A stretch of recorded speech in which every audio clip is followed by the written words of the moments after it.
पुरावे एक्या बी राज्यातल्या हे एका माणसाच्या यशवंत दहीहंडीचे एकट्याचे पुरावे बघाय जस का मोजण्या करायच्या इतकं गठ्ठे आहे ती.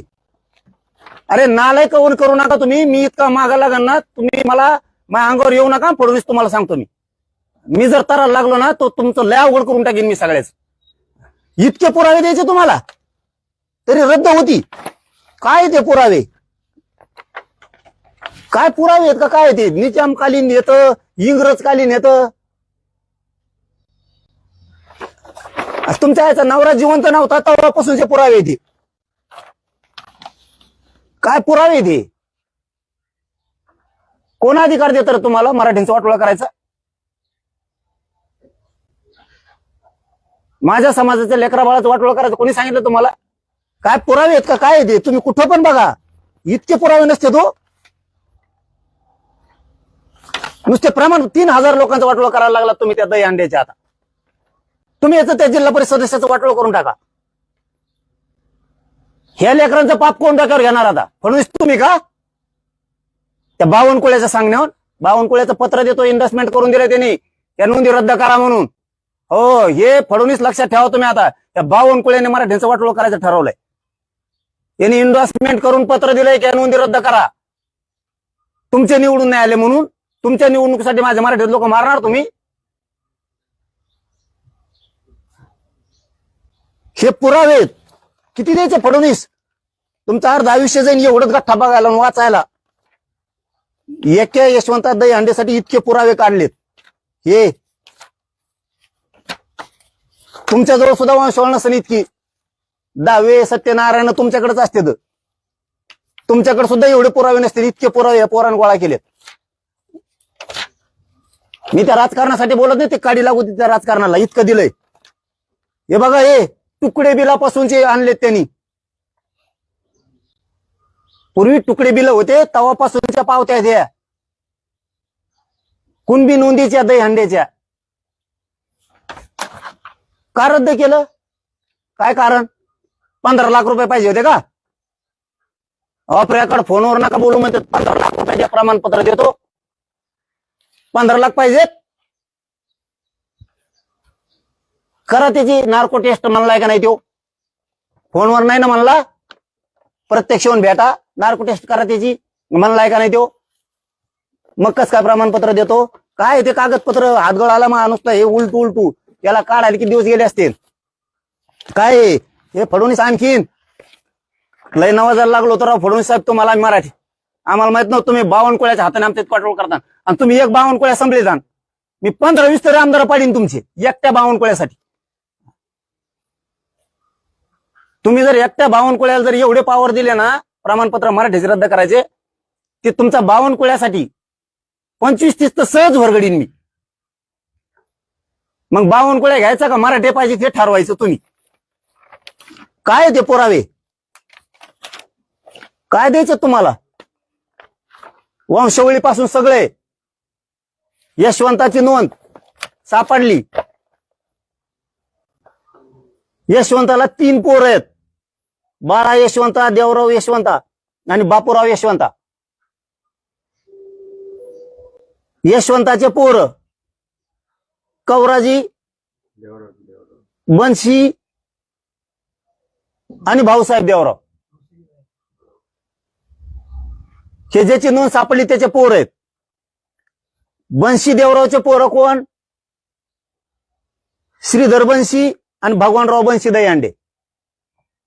तुम्ही रद्द करताना प्रमाणपत्र राजकारणासाठी म्हणत नाही. तुम्ही हे प्रमाणपत्र व्हॅलिडिटी द्या आणि याला राजीनामा द्यायला सांगा आणि तुमचा निवडून आणा. पण खोटे प्रयोग करून तुम्ही 3000 लोकांना मारू नका. सत्य प्रमाणपत्र असून सुद्धा तुम्ही जे बोगस शब्द लावला ना त्याच्यासाठी मला इतकी बोलायची वेळ आली. तुम्हाला नाहीच पाहिजे ना राजकारणात. तुम्ही हार माना नको घेते का ना. सरळ तुला आम्ही नाही हारू शकलो तो पुढून ना घशातच राजीनामा देईन ये निवडून चल. पण प्रमाणपत्र खोटं बोगस कसं काय म्हणता तुम्ही इतके पुरावे असून. निवडून यासाठी हे चाळे करणार. सत्ता तुमच्या हातात आहे म्हणून खऱ्याचं खोटं आणि खोट्याचं खरं करणार तुम्ही. आता हे श्रीधर बन्शीचं त्या बंशी देवरावला 2 पोर आहेत, एक श्रीधर बंशी आणि भगवान बंशी, आणि इथं त्यांना 2 मुलं आहेत. मुलाचं नाव काय आहे त्या? विष्णू श्रीधर दहीहंडे आणि ज्योती दहीहंडे. काय रक्ताचं नातं पाहिजे तुम्हाला? निवडणुकीत त्यांना हरवायचं तर हरवा ना. काय रक्ताचं नातं पाहिजे? रद्द झालं कशावर? कशावर केलं? पैशावर? पैशावर केलं का? एक जण म्हणतो शिरसाटकडी आणि एक जण म्हणतो घुंबरेकडी म्हणून रद्द केलं. कशामुळे रद्द केलं? हे तुमच्या राजकीय स्वार्थासाठी शिंदे साहेब. आणि बच्चू कडू कुणाचा आहे? शिवसेनेत प्रवेश नाही त्याचा. किती गैरसमज पसरला राज्यात तुम्ही येऊ. मला आयुष्यातही शिंदे साहेबावरती संशय येत नव्हता. आयुष्यात इतकं मानतो त्या माणसाला मी. पण शिंदे साहेब मला सांगा, तुमचे हे मंत्री असं करणार का? मी उदय सामंत साहेबांना सुद्धा सांगितलं होतं बरं का त्या टायमाला, की तुम्ही घात करता हॉस्पिटललाच मुंबईत. खऱ्याचं खरं करा, खोट्याचं खोटं करा. शिरसाटांना सुद्धा फोन करून सांगितलं होतं मी, तुम्ही खोटे घात करता तर माझ्या समाजात वाटोळ होईल बरं का. आणि विलास घुंबरेला सुद्धा सांगितलं होतं मी हॉस्पिटललाच. हेच विषय तुम्ही वाटोळ करता ना मराठ्यांचं तुमच्या राजकीय स्वार्थासाठी. केलंच ना शिंदे साहेब तुम्ही तेच. तुमच्यावर मला कधी डाऊट येत नव्हता. शिंदे साहेबासारखा मी कोणालाच म्हणत नाही. तुम्ही मला काय करू शकत नाही. जा तिकडं, बघा मी बी काय करायचं ती. सत्यात गेलात म्हणजे का तुम्ही माज उतरणार का आमच्याकडं?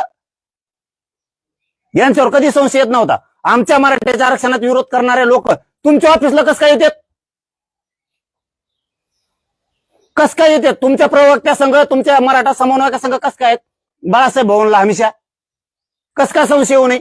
मतदान मराठ्यांनी करायचं. शिंदे मराठ्याचा आहे म्हणून, अजितदादा मराठ्याचा आहे म्हणून लोकांनी पक्ष बघायचा. आपले मराठ्यांचे अजितदादा, आपल्या मराठ्यांचे शिंदे साहेब, मतदान करायचं. आणि तुमचा प्रवक्ता मराठा सेवक मराठ्यांच्या विरोधात आंदोलन करणारे तुमच्या ऑफिसला कसं काय भेटायचं हमेशाच? म्हणजे शिंदे साहेब तुम्ही डबल गेम खेळता का आमच्या संघ? एकीकडून ओबीसीच्या संभळीता, आमच्या उरावर सोडिता, आणि मतदान तर आमचं पाहिजे. आम्ही निवडून आणतो तुमचे आमदार मंत्री. शिंदे साहेब तुमच्यावर इतका कधीच तळतळलेला नाही मी. जीवाची आग होती आमची इथं. मला रात्रंदिवस रक्त जावं लागतं माझ्या मराठ्याच्या लेकरासाठी. मराठ्याचं वाटलं तुला तुमचा धोळा वाजायला मराठ्याला वेळच लागणार नाहीये. तुमच्याच ऑफिसला कस काय भेटते?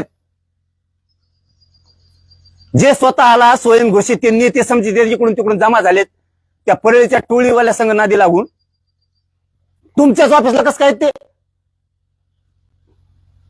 तुमचेच लोक. शिंदे साहेब मी हे लय दिवसाच ऐकतोय. आता मी ऐकून घ्यायला मोकळा नाही. तुमचे प्रवक्ते ते परत मराठीचे अभ्यासक बी आहेत, पुन्हा ते प्रवक्ते बी आहेत आणि मराठा समन्वयक बी आहेत. तुमच्या ऑफिसमध्ये मराठ्यांना विरोधी करणारे ओबीसीचे नेते तुमच्या बाळासाहेब भवनला कस काय?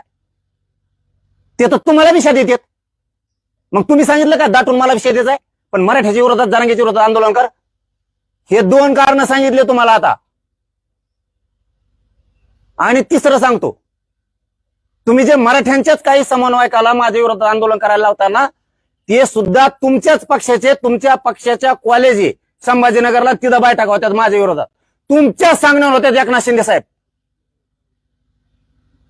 एकीकडून मी पण लागतो आणि एकीकडून अंगावर पण घालता का? तुमच्या पक्षाचा नेता कार्यकर्ता त्याचं कॉलेज संभाजीनगरला तिथं बैठका होत्यात, आणि ते सगळेच तुमच्याच पक्षातले लोक आहेत. कशाला रे असं विस्तारित शिंदे साहेब? ठासून करावं, काय करायचं? मैत्री करावं तर ठासून करावं, शत्रुत्व करायचं ठासून करावं.